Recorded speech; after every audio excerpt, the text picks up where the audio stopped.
출애굽기 27장 1절에서 19절, 출애굽기 30장 17절에서 21절 우리 같이 합독합니다. 너는 조각목으로 장이 5규빗, 광이 5규빗의 단을 만들되 네모 반듯하게 하며 고는 3규빗으로 하고 그 네 모퉁이 위에 뿔을 만들되 그 뿔이 그것에 연하게 하고 그 단을 노수로 쌀지며 재를 담는 통과 부삽과 대야와 고기 갈고리와 불 옮기는 그릇을 만들되 단의 그릇을 다 노수로 만들지며 단을 위하여 노수로 그물을 만들고 그 위 네 모퉁이에 녹고리 넷을 만들고 그물은 단 사면 가장자리 아래 곧 단 절반에 오르게 할지며 또 그 단을 위하여 채를 만들되 조각목으로 만들고 노수로 쌀지며 단 양편 고리에 그 채를 꿰어 단을 매게 할지며 단은 널판으로 비게 만들되 산에서 네게 모인 대로 그들이 만들지니라. 너는 성막의 뜰을 만들지니 남을 향하여는 뜰 남편에 광이 100규빗의 세마포 장을 쳐서 그 한편을 당하게 할지니 그 기둥이 스물이며 그 받침 스물은 노수로 하고 그 기둥의 갈고리와 가름대는 은으로 할지며 그 북편에도 광이 100규빗의 포장을 치되 그 기둥이 스물이며 그 기둥의 받침 스물은 노수로 하고 그 기둥의 갈고리와 가름대는 은으로 할지며 뜰의 옆 곧 서편에 광 50규빗의 포장을 치되 그 기둥이 열이요 받침이 열이며 동을 향하여 뜰 동편의 광도 50규빗이 될지며 문 이편을 위하여 포장이 15규빗이며 그 기둥이 셋이요 받침이 셋이요 문 저편을 위하여도 포장이 15규빗이며 그 기둥이 셋이요 받침이 셋이며 뜰 문을 위하여는 청색 자색 홍색 실과 가늘게 꼰 배실로 수놓아 짠 20규빗의 장이 있게 할지니 그 기둥이 넷이요 받침이 넷이며 뜰 사면 모든 기둥의 가름대와 갈고리는 은이요 그 받침은 노시며 뜰의 장은 100규빗이요 광은 50규빗이요 세마포장의 고무는 5규빗이요 그 받침은 노시요 성막에서 쓰는 모든 기구와 그 말뚝과 뜰의 포장 말뚝을 다 노수로 할지니라. 아멘. 30장 17절에서 21절까지 같이 읽습니다. 여호와께서 모세에게 일러 가라사대 너는 물두멍을 노수로 만들고 그 받침도 노수로 만들어 씻게 하되 그것을 회막과 단 사이에 두고 그 속에 물을 담으라. 아론과 그 아들들이 그 두멍에서 수족을 씻되 그들이 회막에 들어갈 때 물로 씻어 죽기를 면할 것이요 단에 가까이 가서 그 직분을 행하여 화제를 여호와 앞에 살을 때에도 그리할지니라. 이와 같이 그들이 그 수족을 씻어 죽기를 면할지니 이는 그와 그 자손이 대대로 영원히 지킬 규례니라. 아멘. 오늘 본문을 통해서 나눌 제목은 성막의 구조, 번제단과 성막들 그리고 물두멍이라고 하는 제목을 가지고 말씀을 나눌 때 여러분 큰 은혜의 시간 되시기를 바랍니다. 오늘도 거룩하신 하나님을 사모하고 예배의 자리에 나오실 성도님들에게 하나님의 사랑 그리고 긍휼, 은혜가 충만하시길 바랍니다. 여러분 오늘 본문은 외전입니다. 이제 외전, 성막의 바깥 부분. 그래서 이 성막도 울이 있어야 됐어요. 울은 울타리죠. 울타리. 마치 포로로 끌려갔던 사람들이 포로로 귀환했을 때 성전 재건만 한 것이 아니라 성벽을 재건해야만 했어요. 왜냐하면 이방인들과 동화되지 않도록 또 그 거룩함을 유지할 수 있도록 성벽 재건까지 완전히 해야지 그것이 회복이었던 거예요. 성전만 재건하는 것이 아니라 성벽까지 재건해야 온전한 회복이 있을 수 있었던 것입니다. 그런 것처럼 오늘 본문도 성막이 안에 30규빗, 10규빗 있었잖아요. 그리고 그것을 두르는 성막들이 있는 겁니다. 이것은 크게 여기는 30규빗, 10규빗이었으면 이쪽은 100규빗이었어요. 100규빗은 한 45에서 50cm로 하면 50m 정도 되는 거예요. 50m. 그리고 이쪽 저쪽 뒤쪽 지성소 뒤쪽이죠. 앞쪽이랑 그쪽은 25m 50규빗. 그러니까 100규빗 100규빗 50규빗이니까 50m 25m 정도 되는 거예요. 이렇게 울타리를 쳤어야 됐습니다. 그래서 여기에 들어오려면요, 첫 번째는 이 성막의 뜰의 동쪽에 문이 있었어요. 다른 데 문이 없었습니다. 오직 성막들 동편에만 문이 있었어요. 그 문을 통해서만 들어와야 했습니다. 예수님께서 신약 성경에 곳곳에 말씀하시죠. 문을 통해 들어오지 않는 자는 양이 아니다. 그렇게 말씀하시잖아요. 그 문을 통해서 들어가는 자만이 주님을 만날 수 있었어요. 그 문은 예수님이라는 얘기를 우리가 이따가 얘기 나눌 거고요. 그 문을 통해서 처음에 성막 뜰을 들어가면 처음 맞이하는 성물이 번제단입니다. 여러분, 번제단에서 우리의 죄를 속죄하는 거예요. 속죄. 짐승을 잡고 껍질을 벗기고 피를 받고 각을 뜨고 이것을 하면 이제 제사장이 그 피를 받아서 뿌리고 제단 위에다 그것을 올려야 됐어요. 이 속죄 제물이 되는 것이 번제단에서 양과 염소와 송아지 이런 것들이었죠. 그래서 제일 먼저 보이는 게 번제단이었습니다. 번제단. 그 다음 보이는 것이 물두멍이에요. 물두멍. 그래서 오늘 외전은 성막들 안에 이스라엘 백성들이 들어올 수 있었죠. 거기서 짐승을 잡고, 그리고 성막들 안에 있는 물두멍과 번제단. 물두멍은 이 성막과 번제단 사이에 있었습니다. 이 세 가지 우리가 말씀을 나눌 때 여러분 큰 은혜의 시간 되시길 바랍니다. 아까 규모는 얘기했죠. 100규빗에 50규빗, 50m에 25m 얘기했는데 높이는, 성막의 높이는 4.5m잖아요. 2층 높이, 굉장히 높잖아요. 근데 이 울타리, 이 성막의 이 뜰을 이렇게 막고 있는 이 울타리는 세마포장으로 만든 이것은 높이가 5규빗이라고 18절에 나와 있습니다. 뜰의 장은 100규빗이요, 광은 50규빗이요, 세마포 장의 고는 5규빗이요. 5규빗이면 5 곱하기 5 하면 2.5m 밖에 안 됩니다. 2.25에서 2.5m 정도. 그러니까 사람이 아무리 키가 커도 거의 안에 들여다볼 수 없죠. 요즘 뭐 아무리 키가 커도 2m 되는 사람이 없듯이 옛날에 더 키가 작지 않았습니까? 그러니까 안에는 누구나 볼 수 없었던 것입니다.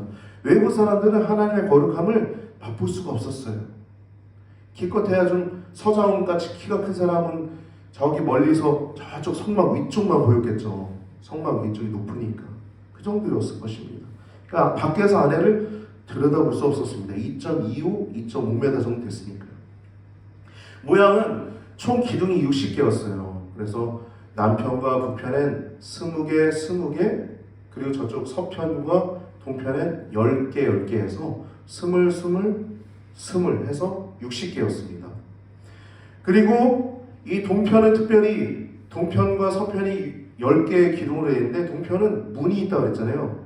문의 기둥이 4개의 기둥이 있었습니다. 그래서 4개의 기둥 중심으로 좌편에 3개, 우편에 3개 이렇게 기둥이 있었어요. 이 문은 유일한 문입니다. 어떻게 생겼냐면 청색, 자색, 홍색, 가는 배실 이 4개의 색깔로 이렇게 무늬를 냈어요. 근데 이것은 유일한 동문이었습니다. 이 유일한 동문에 나타나는 것은 유일하다는 단어에서 알 수 있듯이 그 길로만 들어갈 수 있었던 것이에요. 할렐루야! 여러분, 우리가 예수님 믿고 구원받는 것입니다. 그 어디에도 구원이 없어요. 뭐 부처님 믿는다고, 뭐 어떤 요즘 이상한 사람 중에 한 사람은 하나님의 보편적 진리는 온 우주에 편만하게 있다라고 해가지고 불교에도 구원이 있고 이슬람에도 구원이 있고, 뭐 그러면 이단에도 구원이 있다고 말을 하나? 그런 것까지 잘 모르겠어요. 여러분, 유일신이라고 하는 것은 하나님 한 분만으로 구원받는다는 것을 여러분 기억하시기 바랍니다. 유일한 동문으로만 들어갈 수 있었어요. 그래서 요한복음 10장 9절 말씀 보면 유일한 문이 되신 예수 그리스도께서 이렇게 말씀하세요. 내가 문이니 누구든지 나로 말미암아 들어가면 구원을 얻고 또한 들어가며 나오며 꼴을 얻으리라 라고 말씀하고 있어요. 예수님을 통해서만 구원을 얻을 뿐만 아니라 꼴을 얻는 거예요. 생명의 꼴을 얻는 것입니다. 예수님 말씀이시죠. 오늘 세 가지 내용이 다 예수님입니다. 사실 성막 전체가 다 하나하나 들여다보면 예수님 얘기예요. 할렐루야. 성경에서 너희가 무엇을 얻는 것 줄 알고 상고하거니와 성경이 곧 나에 대하여 증언하는 것이니라. 아멘. 이 성경 전체가 예수님을 향해서 가리키는 것인데 전체가. 근데 그 가운데서도 이 성막은 하나하나가 면밀히 들어가면 예수님에 대한 이야기입니다. 청색, 자색, 홍색실, 가는배실도 예수님의 얘기입니다. 하나하나가. 홍색은 뭐예요? 피예요. 자색은 왕입니다. 청색은 제가 갑자기 얘기하려니까 기억이 안 나는데 네. 생명. 청색은 생명이라고 그러십니다. 네. 청색은 생명이라고 합니다. 또 그리고 흰색은 순결함을 말하는 것이죠. 예수님을 얘기하는 하나하나가 다 예수님을 말하는 것입니다. 그래서 내가 문이니 누구든지 나로 말미암아 들어와야 구원을 얻는다고 예수님 말씀하셨어요. 그리고 또한 들어가며 나가며 꼴을 얻는다고 말씀하고 있습니다. 이것이 바로 성막들이에요. 성막문입니다. 안으로 들어갈 수 있는 길은 오직 동편에만 문이 있었어요.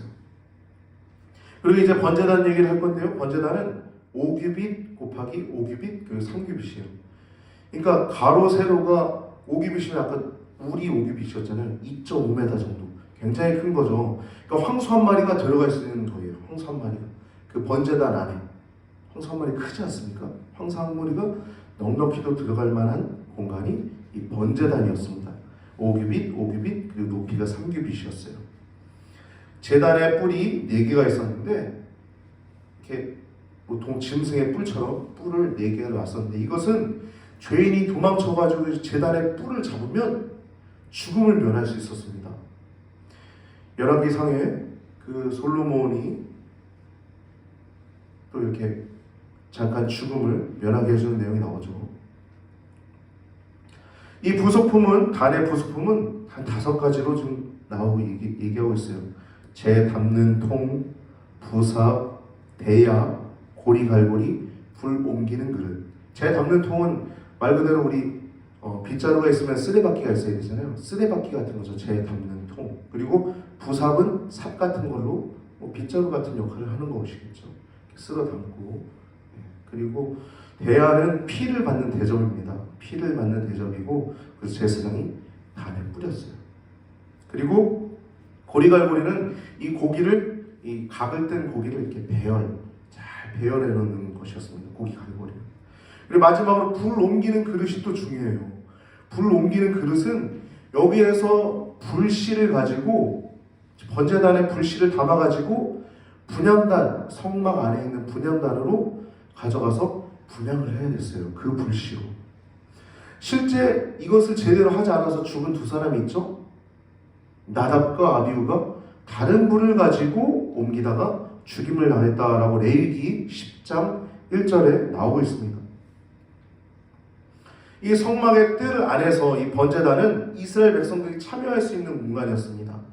이 외전에서 직접 그 짐승을 죽이고 그리고 피를 받고 껍질을 벗기고 각을 뜨고 내장을 빼내고 각을 뜨고 이것이 백성들이 해야 될 것이었어요. 그 백성들은 자신의 죄가 전가된 그 짐승을 잡을 때 어떤 생각이 있었을까요? 거룩하고 경건함이 그 마음 가운데 있었을 것입니다. 그리고 제사장 그 피를 받아가지고 단에다 뿌려야 했습니다. 그리고 제물을 단에 올려야 했어요. 이 번제단은 이 대신해서 주는 거예요. 대속의 제물이 되는 겁니다. 소를 가져왔으면 그 소가 나를 대신해서 죽는 소가 되는 거예요. 양을 가져왔으면 그 양이 나를 대신해서 죽는 양이 되는 것입니다. 염소를 가져왔으면 그 염소가 나를 대신해서 죽는 염소가 되는 것이었습니다. 즉, 그 번제단의 희생은 대속의 희생이었던 거예요. 나의 죄를 대신해서 죽는 것이었던 거예요. 짐승이 나를 대신해서 죽는 것이었습니다. 대속의 능력, 대속의 그 효능이 거기에 있는 것이 번제단이었습니다. 근데 여러분, 히브리서 9장 12절 말씀 보면 예수님이 그것을 대신하셨죠. 우리 순서지 2번 같이 읽어볼까요? 순서지 2번 같이 읽습니다. 염소와 송아지의 피로 아니하고 오직 자기 피로 영원한 속죄를 이루사 단번에 성소에 들어가셨느니라. 한번 더 읽어볼까요? 염소와 송아지의 피로 아니하고 오직 자기 피로 영원한 속죄를 이루사 단번에 성소에 들어가셨느니라. 아멘. 예수님께서 염소와 송아지, 어린 양이 되셔서 양 대신, 염소 대신, 송아지 대신 자기의 피를 십자가에서 흘리셔서 영원한 속죄를 이루시려고 우리에게 그 길을 열어주신 줄 여러분 기억하시기 바랍니다. 그분이 죽으실 때 휘장이 위로 아래로 쫙 갈라져서 그 지성소가 누구에게나 열려져 있어서 하나님을 우리가 은혜의 보좌 앞에 담대히 예수님의 보혈의 피로 나아갈 수 있습니다. 할렐루야. 이것이 바로 번제단의 의미고요. 예수님이 그 대속의 그 죽음의 내용이 나오고 있고, 물두멍에 대한 말씀은 30장 17절에서 21절에 나와 있습니다. 이것을 만들어서 물두멍은 말 그대로 물을 담는 대야입니다.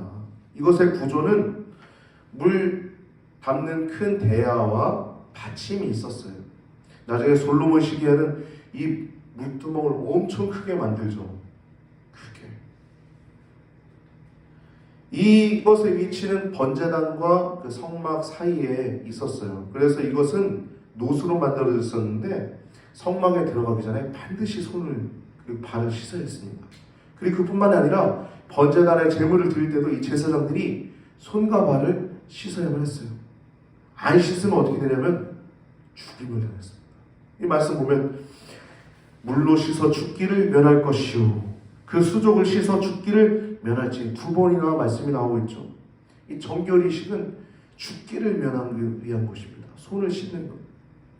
여러분, 신약 성경 보면 예수님이 손을 안 씻고 먹는다 그러면서 이제 바리새인들이 예수님 보고 이렇게 제자들 비판하면서 얘기하잖아요. 이제 예수님이 야, 입으로 들어가는 게 더러운 거냐, 입에서 나오는 것이 더러운 거냐 그러면서 이제 내적으로 너희가 지저분하다 그 말씀을 하시잖아요. 여러분, 그럼 예수님이 손 씻지 말라는 얘기는 아니죠.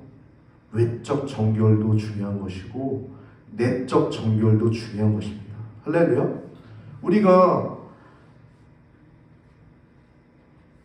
예배드리러 오기 위해서 옷 매무새를 잘 이렇게 손질하고 또 몸을 씻고 잘 준비해서 올 때도 우리가 잘 씻을 뿐만 아니라 마음과 몸을 잘 준비해서 오듯이 제사장은 이 손과 발을 씻으면서 자신의 몸에 묻은, 손에 묻은 그 짐승의 피나 혹은 그 오물들이 깨끗이 닦임을 통해서 자기 자신을 돌아보고 왔을 것입니다. 그냥 단순히 겉에 묻은 것뿐만 아니라 내가 하나님 앞에 설 수 있는가라고 하는 이 경건함이 그들의 심령 가운데 있었을 것이에요.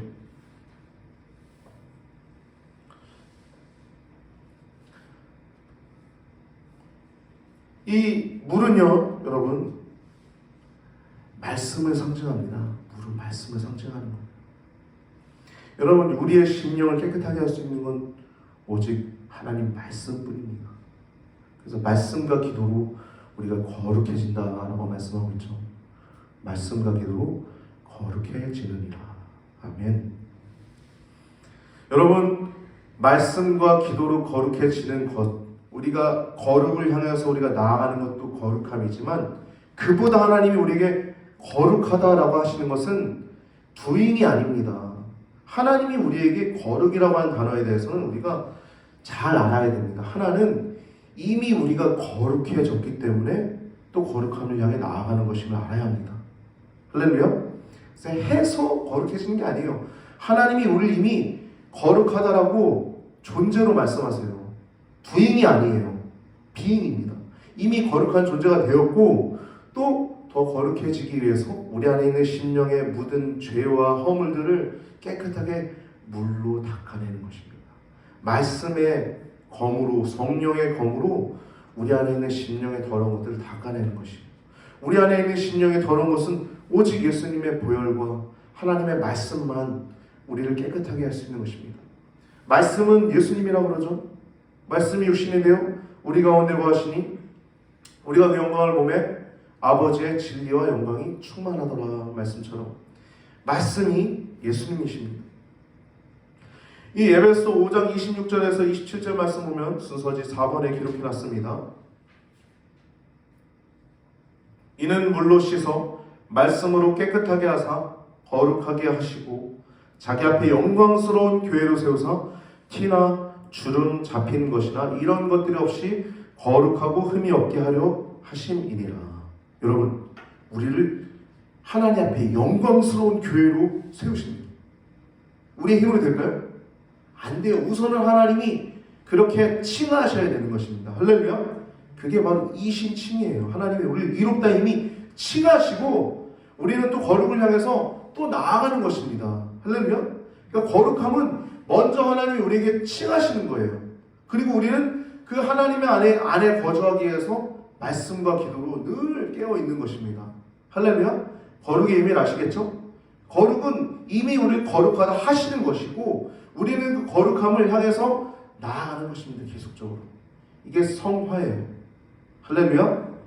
그래서 여기 에베소 5장 26절 말씀 보면 이는 물로 씻어 말씀으로 거룩하게 하사 깨끗하게 하사 자기 앞에 영광스러운 교회를 세우사 티도 없고 주름 잡힌 것도 없고 이런 것들이 없이 거룩하고 흠이 없게 하려 하시느니라. 아멘. 할렐루야. 여러분, 우리는요 이 믿음의 길은요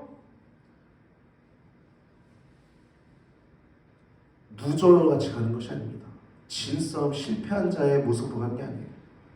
이미 승리한 싸움을 가는 것입니다.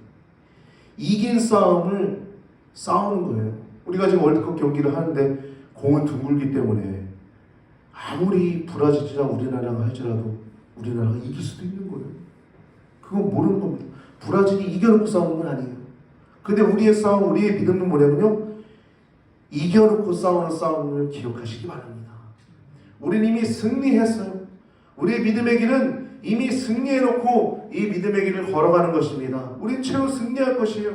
우리가 해야 될 것은 오직 순종하는 것뿐입니다. 할렐루야. 오직 순종하는 것뿐이에요. 그러므로 우리를 하나님은 또 거룩하다, 또 흠이 없다, 아름답다, 마치 조각목에다가 금을 쌓아놓은 것처럼 우리들의 믿음을 금보다 더 귀한 믿음이라고 말씀하신 줄 여러분 기억하시기 바랍니다. 말씀을 정리하겠습니다. 성막문 동쪽에 성막문이 있었듯이 창세기 3장 24절 말씀 보면 그 에덴 동산에서 쫓겨날 때 동편으로 쫓겨남을 알 수 있죠. 그 문이 동편에 있음을 알 수 있어요. 3장 24절 제가 읽어드릴게요. 이같이 하나님이 그 사람을 쫓아내시고 에덴 동산 동편에 그룹들과 두루 도는 화염범을 두어 생명나무의 길을 지키게 하셨더라. 아멘. 에덴 동산 동편에 라고 있죠. 그러니까 여러분, 성막은요 에덴 동산의 회복입니다. 할렐루야. 에덴 동산의 회복이에요. 하나님께 나아가는 유일한 문이 되는 것이 오직 예수 그리스도를 통해서 에덴 동산을 회복할 수 있는 것입니다. 그리고 번제단에 올려놓는 제물은 이전에는 송아지와 양과 염소였다면 지금은 그런 것이 필요 없고 영원한 속죄를 이루신 예수 그리스도께서 친히 번제물이 되셨음을 기억하시기 바랍니다. 그 번제단은 무엇이겠습니까? 십자가겠죠. 십자가가 번제단이 되어서 그 위에 제물이 되신 예수 그리스도, 우리가 그분을 기억하시기 바랍니다. 번제단은 십자가입니다. 그리고 하나님의 임재 장소인 이 성막에 가려면 우리가 아까 얘기한 것처럼 성막 문을 지나가야 하고 동편에 그 동편으로 가서 성막 문을 들어가야 되고 번제단을 에서 속죄를 해야 하며 또 물두멍에서 손을 씻어야 합니다. 여러분, 번제단은 짐승의 피 속죄, 죄를 속함받음 대신해서 그가 죽음, 동물이, 짐승이, 양과 소가, 염소가. 근데 우리 주 예수 그리스도가 우리를 대신해서 죽으셨죠. 물두멍은 말씀과 성령을 의미합니다. 여러분, 죄와 허물로 우린 늘 오염되기 쉬워요.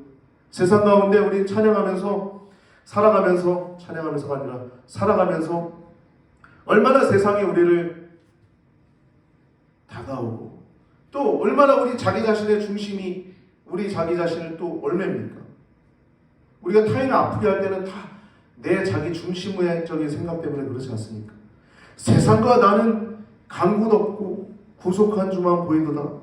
예수는 나의 구주 삼고의 3절 말씀인데 3절 찬양인데 이 찬양이 오늘 어느 때보다 눈에 와닿더라고요. 3절에 주 안에 기쁨을 누림으로 마음의 풍랑이 잔잔하니 세상과 나는 간 곳이 없고 구속한 주님만 보이도다. 아멘. 여러분, 물두멍에서 하나님 아버지의 말씀으로 예수님의 그 말씀이신 예수님으로 성령의 검으로 우리의 죄 허물을 늘 씻으면서 주님과 함께 이 믿음의 길을, 이 승리의 길을 한 걸음 한 걸음 즐겁게 주와 함께 동행하면서 한 걸음 한 걸음 걸어가시는 여러분 가정이 되기를 바랍니다. 그 기쁨의 길이, 그 즐거움의 길이 여러분 앞에 대로처럼 그 좁은 길이, 그 기쁨의 길이, 그 정직함의 길이 여러분과 저의 앞에 활짝 놓여있음을 기억하시고 승리의 길을 깃발을 휘날리면서 미소 지며 달려가시는 여러분과 제가 되기를 축복합니다.